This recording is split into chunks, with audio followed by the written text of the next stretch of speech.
Halo semuanya, kali ini kita akan belajar mengenai hukum kekekalan momentum. Apa sih hukum kekekalan momentum itu dan dalam kehidupan sehari-hari kita seperti apa? Pernahkah kalian melihat dua mobil bertabrakan? Atau bermain kelereng lalu satu kelereng menabrak kelereng lain hingga bergerak? Mengapa benda bisa bergerak setelah ditabrak? Kemana gaya dorongnya pergi? Nah, kali ini kita akan belajar tentang hukum kekekalan momentum, yaitu aturan dalam fisika yang menjelaskan bagaimana gerak benda berubah ketika terjadi tumbukan. Nah, sekarang kita masuk ke dalam pengertian nih. Jadi hukum kekekalan momentum itu adalah jumlah momentum sebelum tumbukan sama dengan jumlah momentum sesudah tumbukan, selama tidak ada gaya luar. Jadi artinya dari pengertian tadi kita dapat bahwa momentum tidak hilang, hanya berpindah. Sekarang kalian semua perhatikan video di samping. Bola A yang menabrak bola B, lalu dapat kita lihat bahwa momentum bola A akan berpindah sebagian atau seluruhnya ke bola B. Oke, sekarang kita masuk ke dalam rumus kekekalan momentum itu sendiri. Rumus kekekalan momentum yaitu M1 dikali V1 ditambah M2 dikali V2 sama dengan M1 dikali V1 aksen ditambah M2 dikali V2 aksen, dengan keterangan sebagai berikut. M1 adalah massa benda 1, V1 adalah kecepatan benda 1 sebelum tumbukan, M2 adalah massa benda 2, V2 adalah kecepatan benda 2 sebelum tumbukan, V1 aksen adalah kecepatan benda 1 setelah tumbukan, V2 aksen adalah kecepatan benda 2 setelah tumbukan. Mari kita perhatikan soal berikut. Bola A bermassa 2 kg bergerak dengan kecepatan 6 meter per detik menabrak bola B bermassa 4 kg yang diam. Setelah tumbukan kedua bola bergerak bersama. Berapakah kecepatan keduanya setelah tumbukan? Ayo kita kerjakan bersama-sama kawan-kawan. Pertama kita mendapatkan data bahwa M1 sama dengan 2 kg. V1 sama dengan 6 meter per sekon. M2 sama dengan 4 kg. V2 sama dengan 0 meter per sekon. Dikarenakan menyatu berarti kedua bola ini mempunyai kecepatan yang sama. Berarti dapat kita gunakan rumus yaitu M1 dikali V1, M2 dikali V2, sama dengan dalam kurung M1 ditambah M2 dikali V aksen. Selanjutnya mari kita substitusi, jadi diperoleh 2 dikali 6, ditambah 4 dikali 0.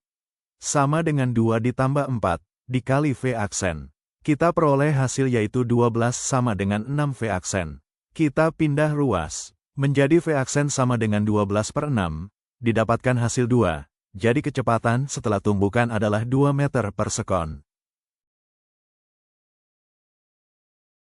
Oke teman-teman, setelah kita membahas mengenai hukum kekekalan momentum, selanjutnya kita masuk ke dalam hukum koefisiensi restitusi nih.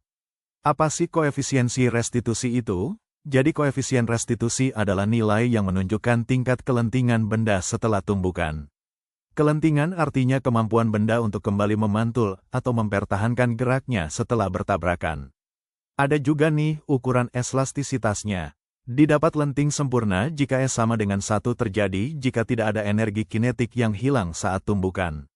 Lenting sebagian 0 kurang dari E kurang dari 1 terjadi jika sebagian energi kinetik diubah menjadi bentuk lain seperti panas atau bunyi. Tidak lenting sama sekali E sama dengan 0 terjadi jika kedua benda menyatu dan bergerak bersamaan setelah tumbukan. Pernahkah kalian menjatuhkan bola basket atau bola tenis? Coba perhatikan, ada bola yang dipantulkan tinggi, ada bola yang dipantulkan rendah. Bahkan ada benda seperti plastisin yang tidak memantul sama sekali. Mengapa bisa berbeda? Jawabannya berkaitan dengan koefisien restitusi, yaitu ukuran seberapa besar kemampuan benda untuk memantul setelah tumbukan. Apa itu koefisien restitusi? Koefisien restitusi dilambangkan dengan huruf E. Koefisien restitusi adalah perbandingan kecepatan setelah tumbukan terhadap kecepatan sebelum tumbukan. Jadi kita dapatkan rumus yaitu E sama dengan V2 aksen minus V1 aksen per V2 V1 dengan keterangan sebagai berikut. E sama dengan koefisien restitusi. V1 sama dengan kecepatan benda 1 sebelum tumbukan. V2 sama dengan kecepatan benda 2 sebelum tumbukan. V1 aksen sama dengan kecepatan benda 1 sesudah tumbukan. V2 aksen sama dengan kecepatan benda 2 sesudah tumbukan.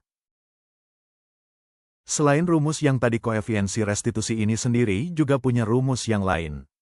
Seperti halnya rumus untuk mencari koefisiensi restitusi pada pantulan bola ini. Rumusnya yaitu E sama dengan akar H2 per H1. Apa sih H2 dan H1 itu? H1 adalah tinggi awal sedangkan H2 adalah tinggi pantulannya. Sekarang perhatikan contoh soal berikut. Sebuah bola dijatuhkan dari ketinggian 80 cm. Setelah memantul, bola mencapai tinggi 20 cm. Hitung koefisien restitusinya. Mari kita kerjakan bersama-sama. Diketahui, H1 sama dengan 80 cm, H2 sama dengan 20 cm, jadi kita gunakan rumus yang pantulan bola yaitu E sama dengan akar H2 per H1 lalu kita substitusi. E sama dengan akar 20 per 80 didapat.